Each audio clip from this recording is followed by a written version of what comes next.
Hello friends and welcome back to your channel House to Home. അപ്പോൾ നമ്മൾ ഇന്ന് കാണാൻ പോകുന്നത് വളരെ ടേസ്റ്റി ആയിട്ടുള്ള prawn pepper fry റെസിപ്പി എങ്ങനെ ഉണ്ടാക്കാമെന്നുള്ളതാണ്. അപ്പോൾ വേഗം തന്നെ നമുക്ക് വീഡിയോ പോയിട്ട് ഇത് എങ്ങനെ ഉണ്ടാക്കുന്നത് കണ്ടിട്ട് വരാം. അപ്പം ആദ്യം തന്നെ ഞാൻ ഇവിടെ ഒരു പാൻ എടുത്ത് ചൂടാക്കാൻ വെച്ചിട്ടുണ്ട്. പാൻ ചൂടായതിനു ശേഷം ഇതിലേക്ക് നമുക്ക് ഹോൾ സ്പൈസസ് എല്ലാം ഇട്ട് വറുത്ത് ഒരു ഫ്രഷ് ആയിട്ടുള്ള മസാലപ്പൊടി റെഡിയാക്കി എടുക്കാം. അപ്പം അതിന് വേണ്ടിയിട്ട് ആദ്യം ഞാനിവിടെ ചേർക്കുന്നത് 1 ടേബിൾ സ്പൂൺ കുരുമുളകാണ്. അപ്പം കുരുമുളകിൻ്റെ അളവ് നിങ്ങളെ എരിവിനനുസരിച്ച് കൂട്ടാനോ കുറയ്ക്കാനൊക്കെ ചെയ്യാം. 1 ടീസ്പൂൺ ഫെനൽ സീഡ്സ് ചേർത്ത് കൊടുക്കാം. 1 ടീസ്പൂൺ ജീരകം. ഇതൊക്കെ നമുക്ക് പൊടിയായിട്ട് ഇടാന്നുള്ളതാണ്. പക്ഷേ എന്നാലും നമ്മളിങ്ങനെ ഫ്രഷായിട്ട് മസാല ഉണ്ടാക്കി ചേർത്ത് കൊടുക്കുമ്പോൾ അതിൻ്റെ ഒരു ടേസ്റ്റും മണവും പ്രത്യേകം നമുക്ക് കിട്ടും. ഇനി ഇതിലേക്ക് ഒരു ചെറിയ കഷ്ണം പട്ട, 2-3 ഗ്രാമ്പ് ചേർത്ത് കൊടുക്കാം. 2 ഏലക്ക. ഇതെല്ലാം കൂടെ ചേർത്തിട്ട് നമുക്കൊന്ന് ലോ ഫ്ലെയിമിൽ മെയിൻറ്റെയിൻ ചെയ്ത് തന്നെ ഇതിനൊന്ന് വറുത്തെടുക്കാം. അതിൻ്റെ നല്ലൊരു അറോമ വരുന്നവരെ അങ്ങ് വറുത്തെടുത്താൽ മതി. ഇപ്പം നല്ലപോലെ റോസ്റ്റ് ആയിട്ടുണ്ട്. ഇത് നമുക്ക് തണുത്തതിന് ശേഷം ഒരു മിക്സി ജാറിൽ ഇട്ട് പൊടിച്ചെടുക്കാം. പ്രത്യേകിച്ച് ശ്രദ്ധിക്കേണ്ട കാര്യം മിക്സി ജാറിൽ ഒട്ടും വെള്ളം ഉണ്ടാവാൻ പാടില്ല. അപ്പം ഇപ്പം നമ്മൾ മസാല ഇങ്ങനെ പൊടിച്ചെടുത്തിട്ടുണ്ട്. അധികം ഫൈൻ പൗഡർ ആവണമെന്നൊന്നുമില്ല. ഇത് നമുക്കിനി മാറ്റി വയ്ക്കാം. ഇപ്പം ഇതേ പാനിൽ തന്നെ ഞാൻ 1 ടേബിൾ സ്പൂൺ എണ്ണ ചേർക്കാൻ പോവുകയാണ്. ഇപ്പോൾ വെളിച്ചെണ്ണ ചേർത്തിട്ട് എണ്ണ ചൂടായിട്ട് വരട്ടെ. അതിനുശേഷം നമുക്ക് ഓരോ ചേരുവകളായിട്ട് ഇട്ട് കൊടുക്കാം.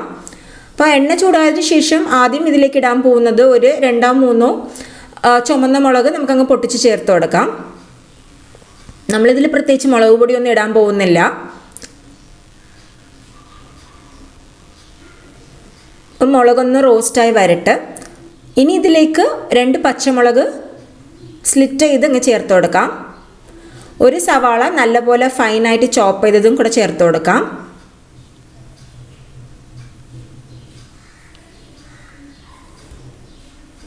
എന്നിട്ട് ഇതിൽ 1 ടേബിൾ സ്പൂൺ വെളുത്തുള്ളിയും ഇഞ്ചിയും കൂടെ നല്ല ഫൈനായിട്ട് ചോപ്പ് ചെയ്ത് ഞാൻ ചേർത്ത് കൊടുക്കാൻ പോവുകയാണ്.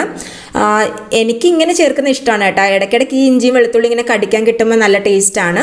ഇതില്ലാന്നുണ്ടെങ്കിൽ നിങ്ങൾക്ക് ഇഞ്ചിയും പൂണ്ടും പേസ്റ്റായിട്ടും ചേർത്ത് കൊടുക്കുക എന്നുള്ളതാണ്. പേസ്റ്റായിട്ട് ചേർക്കുകയാണെങ്കിൽ ഒരു 1.5 ടേബിൾ സ്പൂൺ വരെ ചേർക്കാം. അത് കറക്റ്റായിരിക്കും.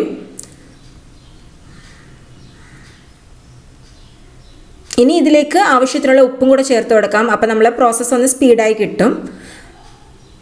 ഇനി നല്ലപോലെ നമുക്ക് റോസ്റ്റ് ചെയ്തെടുക്കണം. നല്ല സവാള ഒന്ന് ട്രാൻസ്പാരൻ്റ് ആയിട്ടും നല്ല ഒന്ന് മൂത്ത് വരുന്ന വരെ നമുക്കിത് സോട്ട് ചെയ്തെടുക്കാം. അപ്പം ഞാനൊന്ന് അധികം ബ്രേക്ക് എടുത്ത് പോയി. എല്ലാവർക്കും വളരെ സോറി ഉണ്ട്. കാരണം കുറേ പേര് മെയിൽസിൽ കൂടെയും കമൻസിൽ കൂടെയും മെസ്സേജിൻ്റെ കൂടെയൊക്കെ എന്നോട് ചോദിച്ചിട്ടുണ്ടായിരുന്നു എന്തുകൊണ്ടാണ് ചേച്ചി ഇത്രയും ദിവസമായിട്ട് ഒരു വീഡിയോ ഇടാത്തതെന്ന്. I am really very sorry.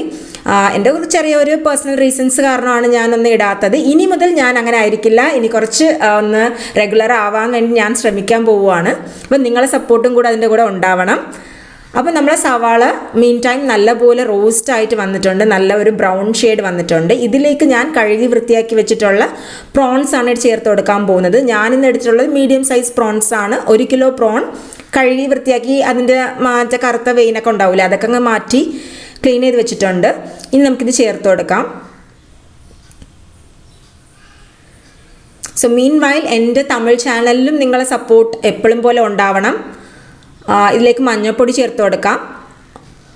അപ്പം അതിലും ഇപ്പം നമുക്കൊരു 18K+ സബ്സ്ക്രൈബേഴ്സ് ഉണ്ട്. ഇത് നിങ്ങളെ സപ്പോർട്ട് ഉള്ളതുകൊണ്ട് കാരണം മാത്രമാണ്. അപ്പം എന്തായാലും താങ്ക് യു. എല്ലാവരും കുറേ ശ്രമിച്ചിട്ടുണ്ട്. കാരണം ഇത്രയും കാലം വീഡിയോസ് ഒന്നും ഇടാത്തതല്ലേ. അപ്പം ഇത് നല്ലപോലെ നമുക്കൊന്ന് ഇളക്കി കൊടുക്കാം. ഈ സവാളയും പ്രോണും കൂടെ ഒന്ന് ചേർന്ന് വരട്ടെ. അപ്പം ഇതിന് പ്രത്യേകിച്ച് വെള്ളമൊന്നും ഒഴിക്കേണ്ട ആവശ്യമില്ല. കാരണം നിങ്ങൾക്കറിയാം പ്രോണിൽ തന്നെ ആവശ്യത്തിനുള്ള വെള്ളമുണ്ട്. അതിൽ തന്നെ ഈ പ്രോണിങ് കുക്കായി വന്നോളും. അപ്പം നല്ലപോലെ നമ്മളൊന്ന് ഇളക്കി കൊടുത്തിട്ടുണ്ട്. അതിൽ നിന്നിങ്ങനെ വെള്ളം ഇങ്ങനെ പതുക്കെ വരാൻ തുടങ്ങിയിട്ടുണ്ട്. ഇനി നമുക്കിതിനൊന്ന് അടച്ച് വെച്ചിട്ട് ഒരു മീഡിയം ഫ്ലെയിമിൽ തന്നെ അല്ലെങ്കിൽ മീഡിയം ടു ലോ ഫ്ലെയിമിൽ ഒരു 2 മിനിറ്റ് നമുക്ക് കുക്ക് ചെയ്തെടുക്കാം. 2 മിനിറ്റ് അടച്ച് വെക്കുമ്പോൾ തന്നെ പ്രോണിൽ നിന്നുള്ള വെള്ളം മൊത്തത്തിൽ അങ്ങ് വന്നിട്ടുണ്ട്. കണ്ടില്ല എത്രമാത്രം വെള്ളം ഉണ്ടെന്ന്. ഇതിൽ തന്നെ ഈ പ്രോണിങ് കുക്കായിക്കോളും കേട്ടോ. നിങ്ങൾ പ്രത്യേകിച്ച് വെള്ളമൊന്നും ഒഴിക്കേണ്ട ആവശ്യമൊന്നുമില്ല. പിന്നെ പ്രോൺ അധികം കുക്കായാലും അത് ഒരുമാതിരി റബ്ബർ മാതിരി ആവും. അത് കഴിക്കാൻ അത്രയും ഒരു ടേസ്റ്റ് ഉണ്ടാവില്ല.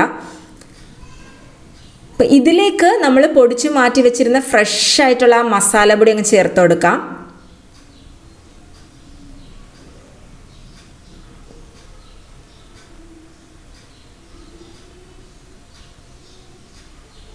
അപ്പോൾ നമ്മൾ മസാല അങ്ങ് ചേർത്ത് കൊടുത്തിട്ടുണ്ട്.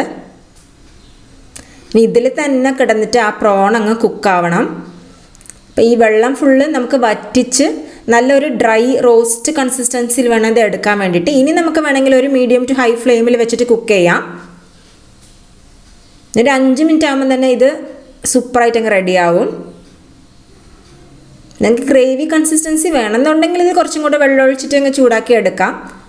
അപ്പം നമ്മളിന്ന് ഉണ്ടാക്കുന്ന റോസ്റ്റ് ആയതുകൊണ്ട് ഞാനിനി വെള്ളമൊന്നും ഒഴിക്കാൻ പോകുന്നില്ല. കണ്ടില്ലേ, പതുക്കെ പതുക്കെ ആ വെള്ളം അങ്ങ് വറ്റി വരുന്നുണ്ട്. അപ്പോൾ ഇതിലേക്ക് നമ്മളിനി ഒരു പിടി കരിവേപ്പില, നല്ല ഫ്രഷ് ആയിട്ടുള്ള പച്ച കരിവേപ്പില അങ്ങ് ചേർത്ത് കൊടുക്കാം.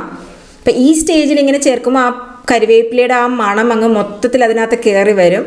അതൊരു പ്രത്യേക ഫ്ലേവറാണ്.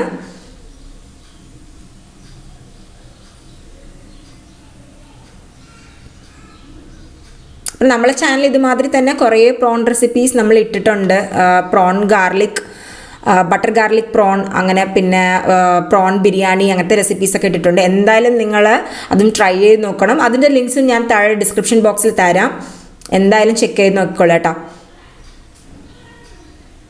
അപ്പം നമ്മൾ അടിപൊളിയായിട്ടുള്ള പ്രോൺ പെപ്പർ ഫ്രൈ റെഡി ആയിട്ടുണ്ട്. എന്തായാലും നിങ്ങളിത് ട്രൈ ചെയ്ത് നോക്കണം. ട്രൈ ചെയ്തിട്ട് നിങ്ങളുടെ അഭിപ്രായം പറയാൻ മറക്കരുത്. അപ്പോൾ വീണ്ടും ഒരു ടേസ്റ്റി ആയിട്ടുള്ള റെസിപ്പി അല്ലെങ്കിൽ ഏതെങ്കിലും ഒരു ഇൻട്രസ്റ്റിംഗ് ആയിട്ട് എപ്പിസോഡായിട്ട് നിങ്ങളെ ഞാൻ കാണാൻ വരും. Thanks for watching house to home.